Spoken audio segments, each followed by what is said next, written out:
கடகராசிக்காரங்களே, உங்களோட ராசியில் புனர்வசு நட்சத்திரம் கடைசி பாகமும் பூசவும் ஆயில்யம் நட்சத்திரமும் சேர்ந்தது கடகராசி. கடகராசி அன்பர்களே, உங்களுக்கு அஷ்டம சனி காலம்தான். நல்லா பார்த்து போக வேண்டிய விஷயம். பல ரீதியிலுள்ள பிரச்சனைகள் இருக்கும். குடும்பத்திலே பிரச்சனைகள் வரும். ஒன்று ரெண்டாம் தரம் எது இருந்தாலும் உங்களுக்கு 10லே குரு இருக்கு. அதனாலே நீங்கள் அதையெல்லாம் மீறி வந்துடுவீர்கள். இருந்தாலும் கொஞ்சம் நம்ம அவ்வளோ நமக்கு நல்ல நேரம்னு சொல்லலாம், அது தப்பாக போயிடும். ஏன்னா உங்களுக்கு 8லே நிற்கிற சனி, அது கூட உங்கள் ராசி உங்கள் புதன் அங்கே நீஜப்பட்டு நிற்கிது. அதாவது உங்கள் ராசியிலே கால் பாகம் உள்ளதுன்ற அதிபதியும் புதன் தானே. அப்போது அதுவும் அவ்வளோ நல்லதல்ல. அப்போது நீங்கள் கொஞ்சம் நல்ல கவனமாகவும் தொழில்பரமாகவும் எல்லா ரீதியிலையும் கொஞ்சம் துயரங்கள் வரக்கூடிய நேரம். உங்களுக்கு 7லே சுக்கிரன் இருக்க, நீங்கள் வெளிநாடெல்லாம் போகணும்னு நினச்சிருந்தால் அது வளர சீக்கிரத்திலே அது நடைமுறைக்கு வரும்.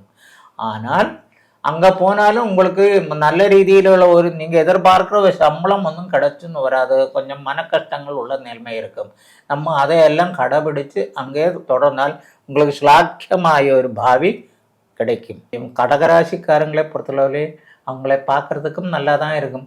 ஆனால் இந்த நேரத்தில் மனச்சாஞ்சல்யங்களுக்கும் இடம் வரும். கொஞ்சம் பார்த்து போகலைன்னா பல ரீதியுள்ள மன கஷ்டங்களுக்கும் வழி உண்டு. நல்ல பெண்கள் கண்டிப்பாக பார்த்து போக வேண்டிய நேரம்தான். கடகராசிக்காருக்கு வியாபாரம் அந்த அளவுக்கு இந்த நேரம் ஈடுபடும். இருந்தாலும் உங்கள் ராசி அதிபனோட அந்த அஷ்டமத்திலே நிற்கிறது உங்களுக்கு அது அவ்வளோ சாதகம் அல்ல. மார்ச் 31க்கு மேலே உங்களுக்கு அது நல்லதாக அமையும். குழந்தைகளும் அவங்களுக்கும் நல்ல நேரம் அல்ல. அவங்க படிப்பிலே கண்டிப்பாக மந்ததா, படிப்பிலே ஆலசியதை வர்றதுக்கு வாய்ப்பு இருக்குது. ஆயில்யம் நட்சத்திரக்காருக்கு, அதே மாதிரி பூச நட்சத்திரக்காருக்கு, இவரெல்லாம் படிப்பிலே கொஞ்சம் மந்தகதி வர்றதுக்கு வாய்ப்பு. அதனால் கண்டிப்பாக நீங்கள் பரீட்சை எழுதுகிற குழந்தைகள் ஹைகிரீவரை வணங்கணும், சரஸ்வதியை வணங்கணும், தட்சிணாமூர்த்தியை வணங்கணும். அப்படி நல்ல ரீதியிலே முன்னாடி போனால் உங்களுக்கு பரீட்சையிலே உன்னத விஜயத்துக்குள்ள வழி கிடைக்கும். முடிஞ்ச அளவுக்கு நீங்கள் அஷ்டம சனி காலம்தான். சனீஸ்வரனை அல்லைங்கில் ஆஞ்சநேயருக்கு அல்லைங்க ஐயப்பனுக்கு எள்ளு விளக்கு போடுங்கள். அன்னைய நாள் நீங்கள் அசைவங்கள் எதுவும் சாப்பிடாமல் இருங்கள்.